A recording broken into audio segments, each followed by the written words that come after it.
नमस्कार, आप सभी का बहुत बहुत स्वागत है आयुर्वेद पर आधारित हमारे इस बेहद खास कार्यक्रम स्वस्थ विचार में। मैं हूं आपके साथ आपका साथी विकास। दर्शकों, स्वस्थ विचार एक ऐसा कार्यक्रम है जिसमें रोजाना आपको कुछ बेहतर नुस्खे बताए जाते हैं, उपचार बताए जाते हैं, अलग अलग रोगों के बारे में जानकारी दी जाती है ताकि आप उन रोगों के लक्षणों को पहचान कर अपने शरीर में होने वाले परिवर्तनों के अनुरूप उनका उपचार कर सके यदि ऐसा कुछ भी आपको महसूस होता है। और शुरुआती दौर में ही यदि आप उपचार को कर लेते हैं तो यकीन माने रोग शुरू होने से पहले ही धराशायी हो जाता है और आपके शरीर को कोई नुकसान नहीं पहुंचता। लेकिन जब हम लापरवाही कर जाते हैं और हमें जानकारी नहीं होती है कि किस प्रकार से हम किस रोग को ठीक कर सके, तो ऐसे में रोग होना लाजमी होता है और इसके कई अन्य पहलू भी होते हैं। हमारे द्वारा की गई लापरवाहियां, जीभ के स्वाद को महत्वपूर्ण दर्जा देना और भी बहुत सी बातें, वो सारी चीजें इस कार्यक्रम में रोजाना डिस्कस की जाती हैं और साथ ही साथ आपको निरोगी रहने के मूल मंत्र भी बताए जाते हैं। और इन सभी विषयों में हमारा मार्गदर्शन करते हैं जाने माने आयुर्वेद के ज्ञाता गायत्री सिद्ध पंडित श्री लक्ष्मण दास रतन भारद्वाज जी। आइए सबसे पहले गुरु जी का स्वागत करते हैं और कार्यक्रम की शुरुआत करते हैं। गुरु जी, आपका बहुत बहुत स्वागत है। नमस्कार। दर्शकों, ये कार्यक्रम आपके लिए है और हम चाहते हैं कि आप इस कार्यक्रम का हिस्सा बने। यदि आपके साथ किसी भी तरह का रोग है, कोई शारीरिक कष्ट है, तो आप इस कार्यक्रम से सीधे जुड़ सकते हैं। फोन उठाएं, हमें कॉल करें या आप हमें व्हाट्सएप के जरिए अपना संदेश भी भेज सकते हैं। व्हाट्सएप मैसेज में लिखना है अपना नाम, उम्र, कहां से बात कर रहे हैं और पूरा सवाल हमें लिखकर भेजें ताकि आपका सवाल लिया जा सके और आपको मार्गदर्शन प्राप्त हो सके। और कॉपी पेन लेकर आप जरूर बैठा करें जब भी आप इस कार्यक्रम को देखने बैठते हैं। तो चलिए शुरू करते हैं आज के मुख्य विषय पर चर्चा। गुरु जी, जैसा कि हम प्रदूषण की बात करते हैं, अपने कई अंकों में हमने बात की है, आज हम जल प्रदूषण की बात करेंगे। जो दूषित जल होता है ये हमारे शरीर पर बहुत ज्यादा हानिकारक प्रभाव पहुंचाता है। दूषित जल किस तरह से होता है? क्या केमिकल्स ही दूषित जल के कारक होते हैं, यही सबसे बड़ा कारण है, या इसके अलावा और भी कोई कारण? देखिए, दूषित जल होने का एक कारण नहीं, कई कारण है। अच्छा। अब इस टाइम पानी के अंदर केमिकल भी बहुत मिले हैं और कई बार सफर में जाके पानी मिलता, नालों का पानी भी पीना पड़ता है जी। तो जल को साफ करने के लिए सबसे आसान तरीका है कि नींबू हमेशा आपके पास होना चाहिए, एक बर्तन होना चाहिए। आप कितना प्रदूषण वाला पानी ले ले, उसमें थोड़ा सा नींबू का रस मिला के 5 मिनट के लिए उसको विश्राम कर दें। 5 मिनट के बाद जितना भी उसका प्रदूषण है, जो भी उसके अंदर अवगुण है, सारे के सारे बर्तन के नीचे बैठ जाएंगे, पानी ऊपर साफ हो जाएगा जी। इस पानी के पीने से आपको कभी नुकसान नहीं होगा। आज जो कारपोरेशन का पानी है, इसमें सबसे ज्यादा प्रदूषण है क्लोरीन गैस का। क्लोरीन गैस भी अंदर जाके गैस बहुत ज्यादा बनाती है और नींबू का रस या प्याज का रस या अदरक का रस, लहसुन का रस मिला दे तो भी पानी साफ हो जाता है जी। और तीनों को मिला ले तो सोने पे सुहागा, और तीनों के बीच में चौथा नींबू का मिला दे तो और भी चमक आएगी।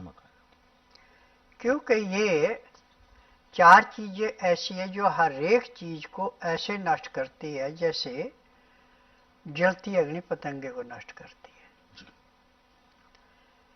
आज पूरे संसार के अंदर कोई भी चीज शुद्ध नहीं है।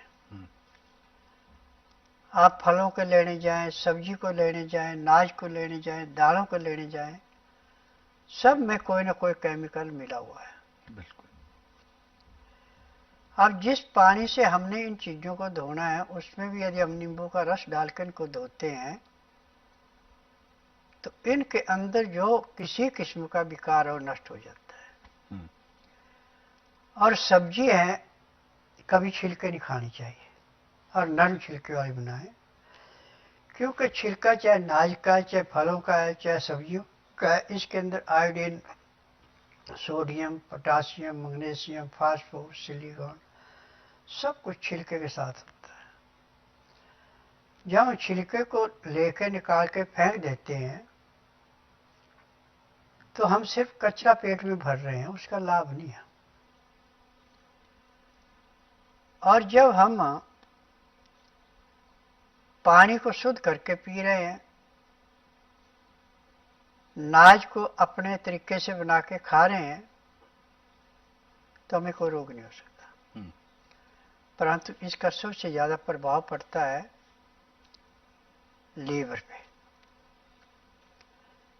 यदि आपका खाना ठीक नहीं है, लीवर उसको पचाएगा नहीं, पेट में जाके सड़ेगा, पैंक्री इंसुलिन बनाएगी, पित्ते में तेजाब बढ़ेगा, वहां के सड़ा हुआ जो अंदर जाएगा उसको गुर्दे के ऊपर ऐसे बैठेगा जाके जैसे खड़े पानी पे काई जमती है, फिर आपको रोगों को निमंत्रण मिल जाता है।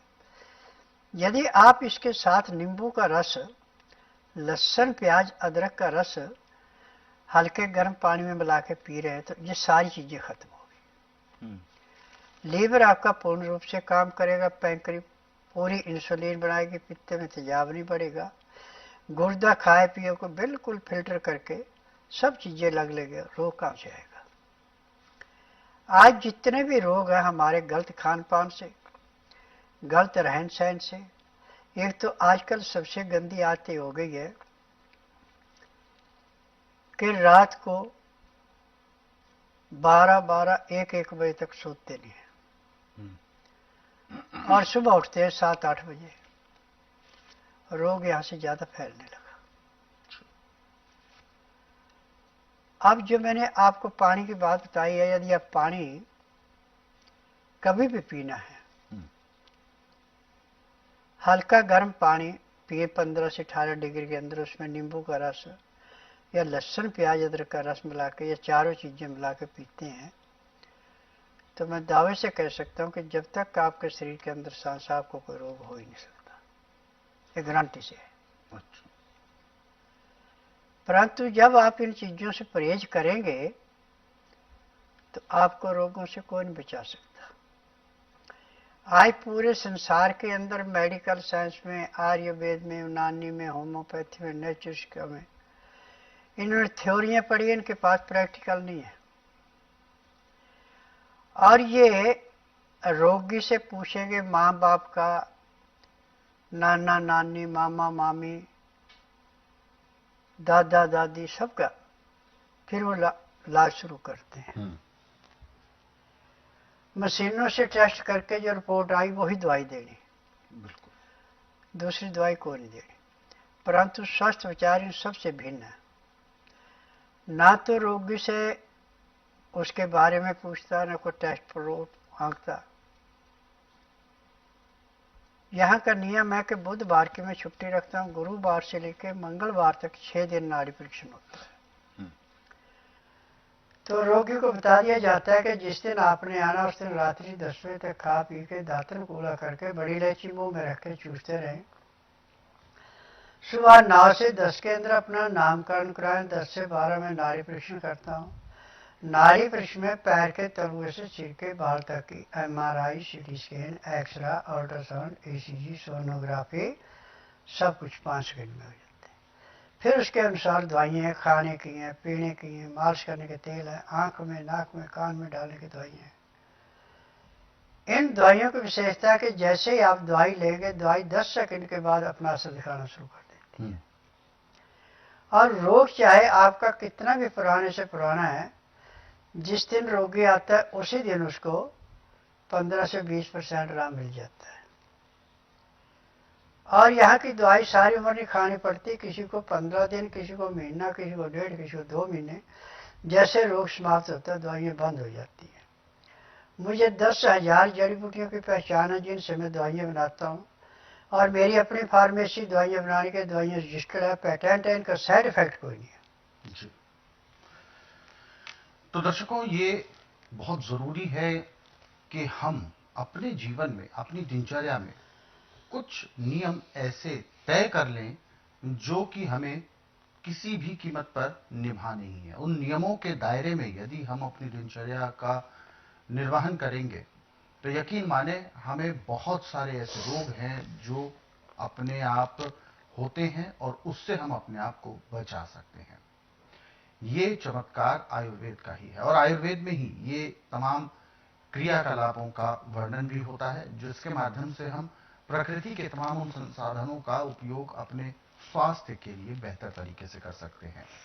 और औषधि भी हमें ज्यादा नहीं लेनी है, केवल दिनचर्या को ही यदि हमने व्यवस्थित कर लिया तो आधे से ज्यादा रोगों को तो हम वैसे ही अपने शरीर से दूर रख सकते हैं। एक सुरक्षा घेरा हमारे चारों ओर तैयार हो जाता है जिसे प्रतिरोधक क्षमता कहते हैं, वो मजबूत हो गई तो हम बहुत सारे रोगों से बच पाते हैं। ऐसे बहुत सारे नुस्खे हैं, बहुत सारे उपचार हैं जो आपको समय समय पर इस कार्यक्रम के माध्यम से बताए जाते हैं, जिनको आप, उनमें से कुछ नुस्खे हैं जिनको आप लिख लेते हैं और इसके अलावा भी बहुत सारे ऐसे उपचार हैं जिनको आप जानना चाहते हैं तो आप स्वस्थ विचार पुस्तकों के जरिए भी पढ़ सकते हैं।